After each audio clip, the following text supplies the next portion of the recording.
Ok, donc là on est sur la zone de Abogloshi.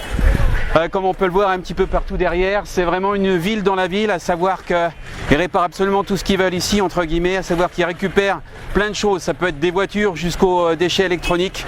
Ils retirent évidemment les parties les plus importantes, sur les réfrigérateurs, on peut prendre les compresseurs. Sur les computers, les TV, on va retirer les cartes électroniques et peut-être retirer un certain nombre de composants qui sont vraiment fondamentaux.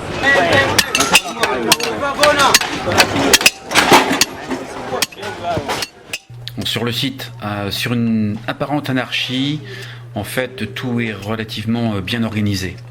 Chaque activité de recyclage permet d'obtenir des pièces ou des matériaux qui sont ensuite revendus à des grossistes qui eux-mêmes revendent le matériel à d'autres négociants. D'un point de vue organisationnel, il faut savoir que si une personne souhaite devenir recycleur, il doit s'adresser directement à une des échoppes qui existent et il va voir ce que l'on appelle un maître, un master. Il lui apporte de l'argent, du cash avec un cadeau, une boisson ou autre, etc. Et si le maître accepte, à ce moment-là, celui-ci est pris en tant qu'apprenti durant une durée donnée. Il va prendre donc le métier de recycleur et puis il va devenir en fin de compte ouvrier officiel de ce maître.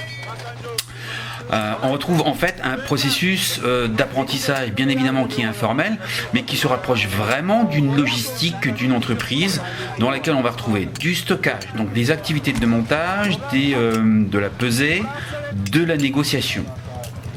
Maintenant, il faut se rendre compte que tout cela se fait selon des conditions de travail qui sont extrêmement dures. Il n'y a aucune protection pour les travailleurs en termes de protection sanitaire. Pour leur sonder, les sols sont extrêmement pollués et donc derrière, vous avez des conséquences sanitaires qui sont vraiment dramatiques pour cette population avec des maladies de peau, des maladies diverses et variées qui font que les personnes qui sont sur le site ont des durées de vie qui sont malheureusement extrêmement limitées.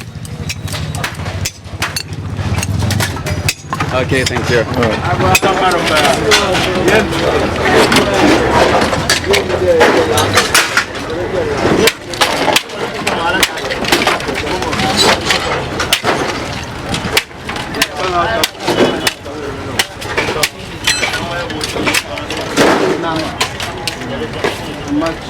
Là on peut voir derrière moi, on peut peut-être bouger un petit peu, regarder par là-bas.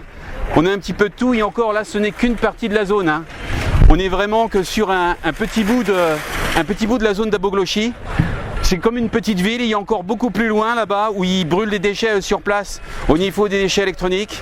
Et voilà, c'est vraiment un témoignage de ce qui se passe ici, mais ça fait partie de l'économie informelle.